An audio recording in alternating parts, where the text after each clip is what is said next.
com os donos da bola. Hoje a trilha sonora do nosso Sextou com o DJ Thiago Prati.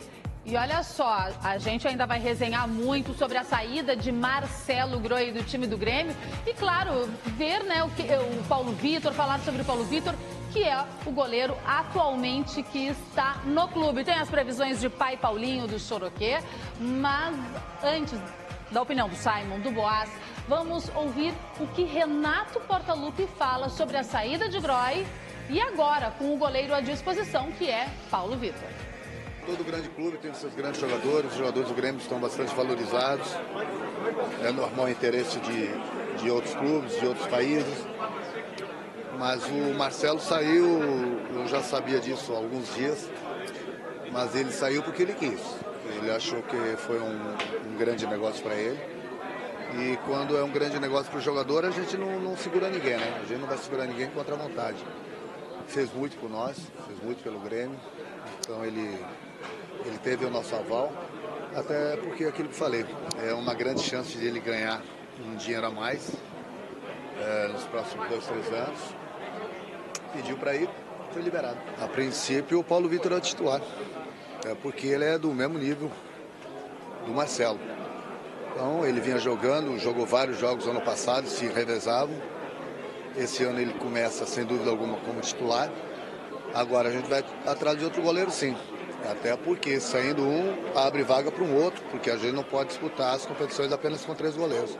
Então a gente vai buscar outro goleiro para o grupo. Mas a princípio quem começa como titular é o Paulo Vitor. Antes da nossa resenha aqui, Boaz, Simon, eu quero saber do torcedor do Grêmio o que achou da saída de Marcelo Groi. E não existe melhor lugar hoje para achar torcedores de todos os clubes que a rodoviária de Porto Alegre. E é lá que está o repórter Gabriel Correia. Gabriel, achou um gremista por aí? Foi fácil achar gremista, né? Porque a rodoviária tá bombando, menino.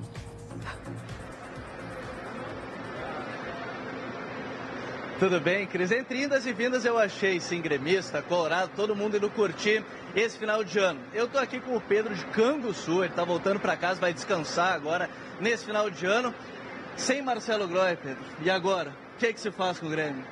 Olha, vamos botar o Paulo Vitor, né? Vamos acreditar nele, né?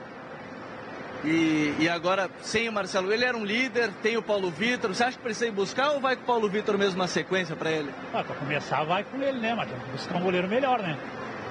Tá confiante para o ano que vem? Confiante. E agora descansar e pensar no Grêmio só em 2019? 2019. Vamos levantar mais uma taça. Aí, ó, o Pedro de Canguçu vai descansar agora e aí depois, Cris, levantar a taça em 2019, tá bom ou quer mais?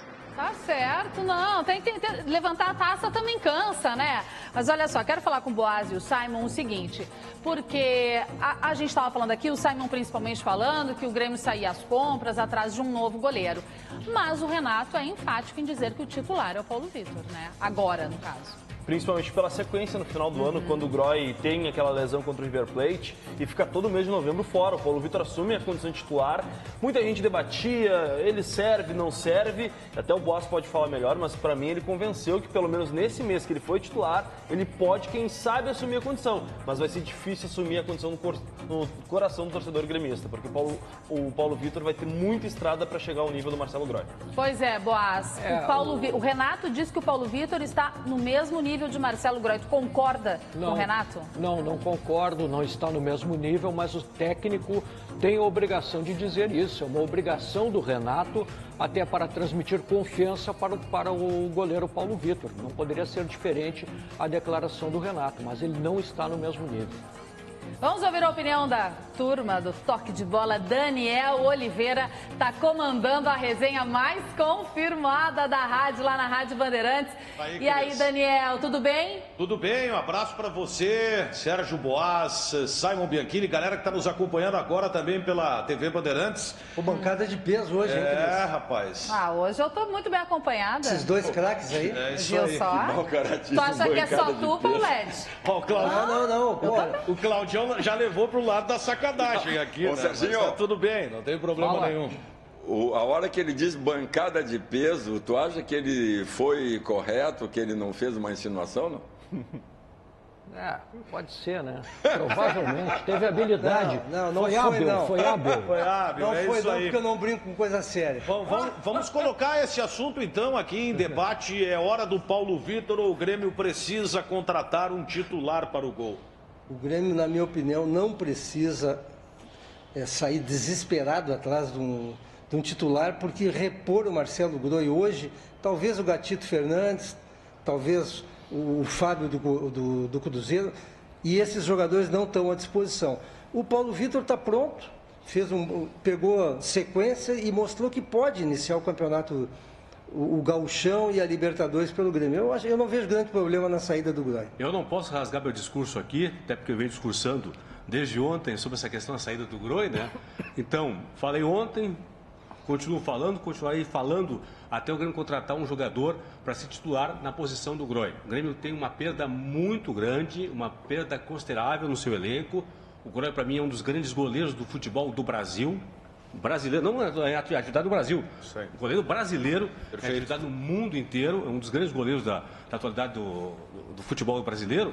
Então, consequentemente, o Grêmio perde muito ao negociar o Marcelo Groi. Acredito que, para não perder muito em qualidade, o Grêmio tem que realmente contratar um goleiro para ser titular na próxima temporada. Agora, eu acho o seguinte, Daniel, o Grêmio não tinha como mantê-lo aqui, o Marcelo Groi, não tinha como manter o Marcelo Groi aqui.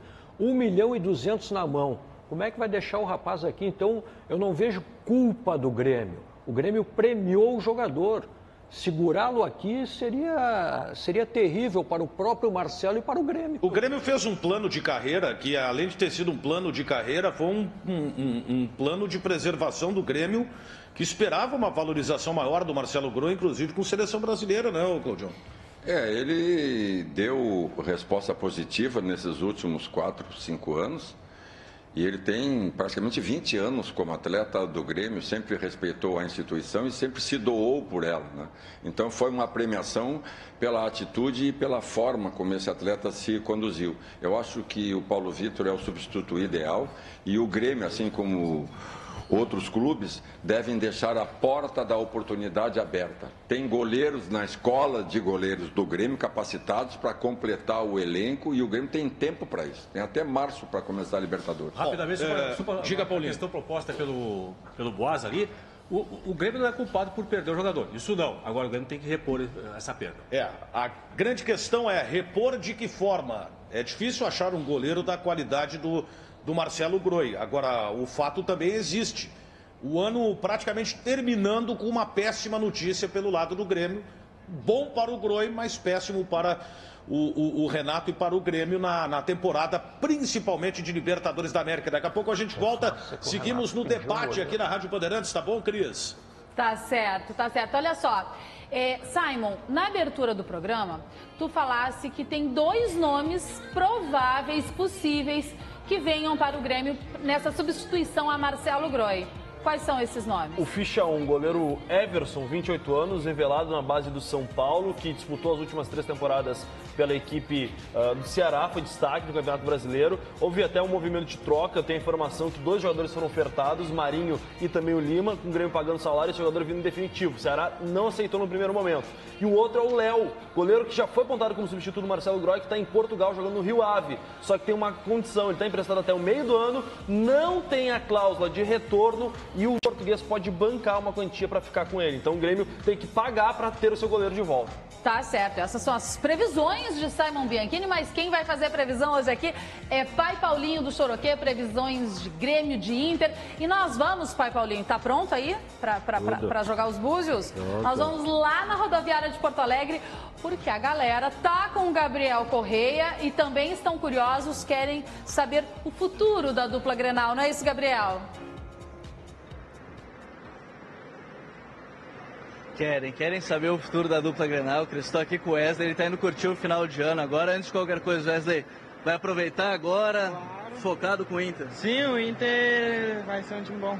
Agora ele tem uma pergunta para o Pai Paulinho, viu, Cris? O que tu tem de dúvida para o Pai Paulinho fazer a previsão para o ano que vem, hein, Wesley? Será que o Inter é campeão da Libertadores de 2019?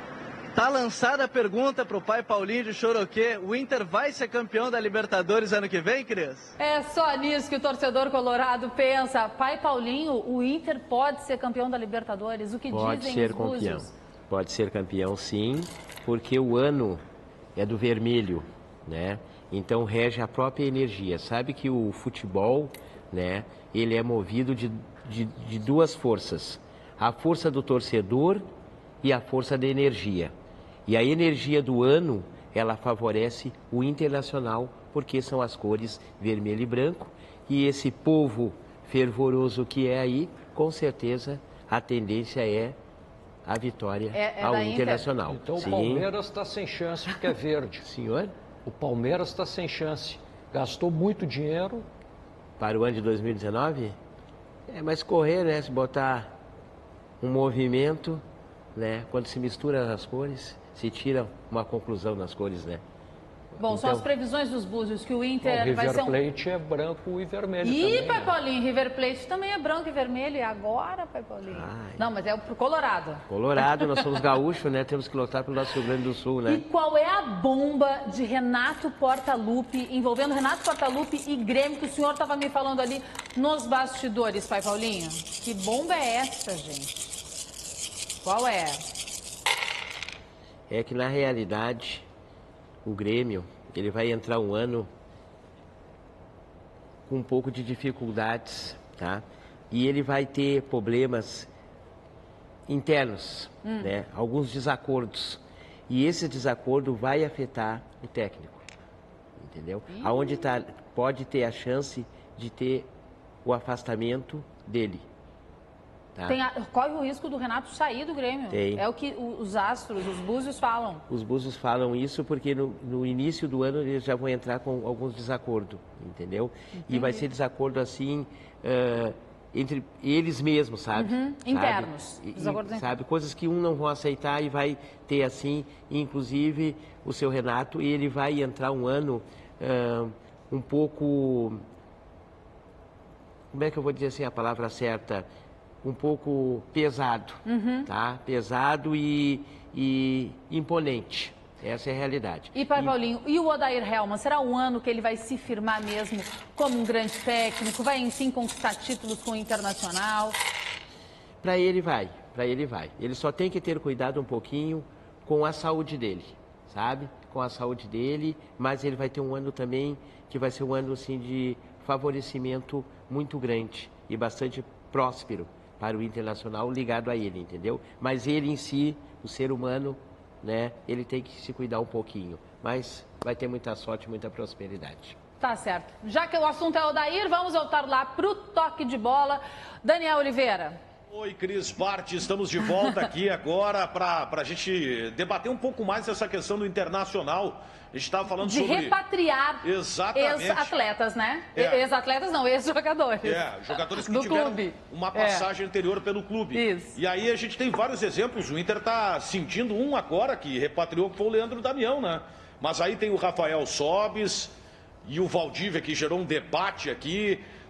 O próprio Nilmar, né, que sempre tem um pouquinho de esperança, será que ele vai jogar? E aí, Paulete, é certo repatriar jogadores para uma temporada como essa que o Inter terá? É certo repatriar profissionais conscientes que saibam aonde eles estão voltando. O Sobis é um jogador de 33 anos, mas se ele quiser jogar, ele pega a camisa e atira as outras para cima, ele é melhor que todos. A questão é saber se ele está afim de jogar no nível que o Internacional precisa dele. Eu não vejo nenhum problema em repatriar jogadores, desde que não seja o Valdívia. Esse eu não gostaria, que quando teve aqui, não teve a mesma vontade e a dignidade de vestir a camisa do Inter como o Sobis teve. Na mesma linha de pensamento, Paulete, a questão é essa. Sou a favor da repatriação de ex-jogadores, na verdade. Aí resta saber o seguinte, se o jogador realmente tem vontade de atuar, se está realmente... vai voltar com tudo e tudo mais. Isso que é o mais importante. Sobis, Valdívia, Damião foi um exemplo disso, voltou e voltou bem. Então, sou a favor. Ontem a gente discutiu aqui, lembram? De que essa permissividade que é dada ao atleta, de tu assina o contrato dele e aí ele chega aqui, ele joga quando ele quer, se ele quiser. Isso é o maior equívoco que o futebol comete.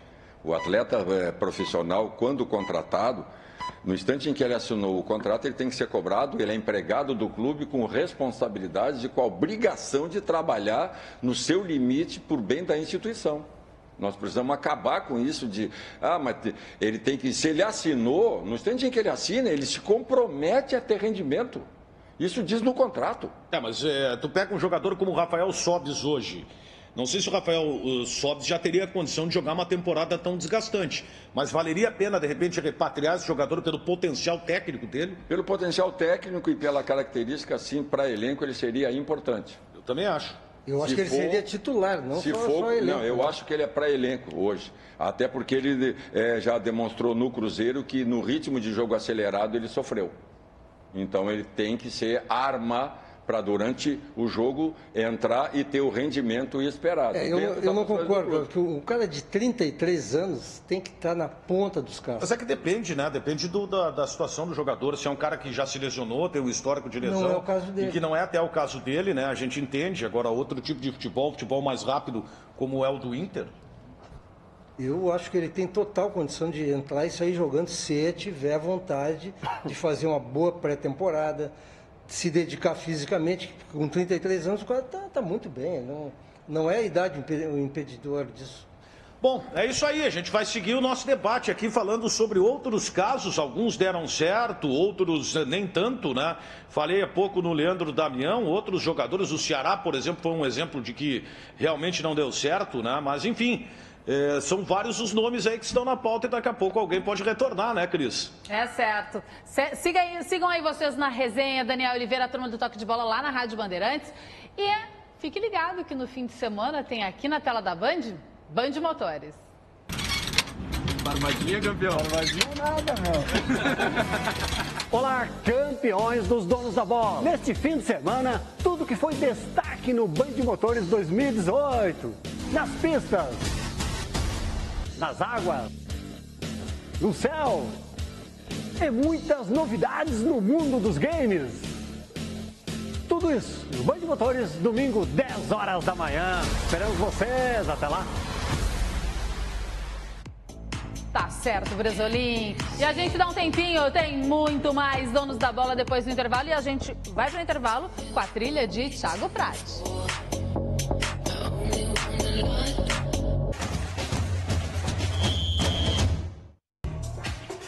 Gente, o nosso Sextou vai ficando por aqui. Quero agradecer a presença do DJ Thiago Prati, que fez a trilha sonora do programa, ao pai Paulinho do Choroquê com as previsões de Grêmio e Internacional, aos meus colegas Sérgio Boas, Simon Bianchini. Segunda-feira tem mais, viu? Tem retrospectiva da Copa do Brasil, dia 1º, retrospectiva da Libertadores da América. E a gente conta, é claro, com a sua companhia. E para encerrar o programa, uma reportagem muito legal. Olha só, tem uma escolinha de futebol em Porto Alegre que adota um jeito americano. De olho na Copa do Mundo de 2026, a garotada, melhor, a gurizada, treina no ritmo dos Estados Unidos. É a escolinha do Orlando City. Vocês ficam com essa reportagem de Caco da Mota e nós vamos ficando por aqui. Tchau, gente. Até segunda. André no middle, Rafa, I don't care. Just purple attacking and great defending there, okay? 1, 2 and pass. Good. And now, Léo. Não estamos fora do Brasil. Come on, faster, come on, André. Yeah, faster, Rafa, power and energy. Welcome to Orlando City Soccer School, Porto Alegre. Seja bem-vindo à escola de futebol do Orlando City, no Parque Esportivo da PUC em Porto Alegre. Aqui os comandos são em inglês. Palavras-chave que ajudam a desenvolver os fundamentos do futebol, mas também a comunicação na língua global.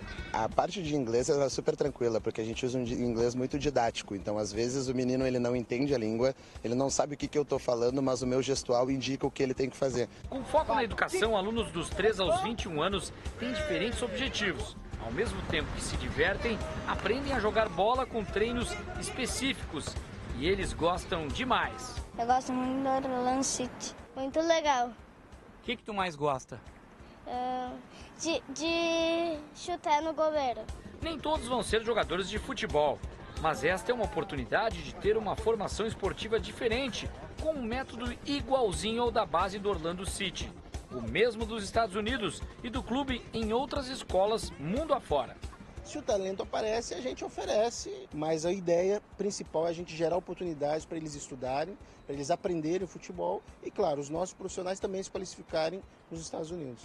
Muita bola vai rolar até o ano de 2026, quando acontece a Copa do Mundo nos Estados Unidos, no Canadá e no México. E uma das sedes é na cidade de Orlando, justamente do time do Orlando City. Um dos nossos alunos, há uma semana atrás, foi selecionado para participar de um período de testes no Orlando City. Ou seja, esse nosso aluno pode vir a jogar uma Copa do Mundo. O aluno selecionado é o Rafael, de 16 anos, que pretende garantir uma bolsa para conciliar os estudos em Orlando com a carreira de jogador de futebol profissional. Eu achei muito interessante quando eu vi que a Copa ia ser nos Estados Unidos, é muito atrativo também, né? Vai trazer bastante gente para lá, então pode ser uma oportunidade muito boa. Em parceria com a Escola de Educação Física da PUC, os professores podem se aprimorar e trabalhar com o futebol. O clube também se dedica na formação das meninas. Afinal, o futebol feminino é muito forte nos Estados Unidos.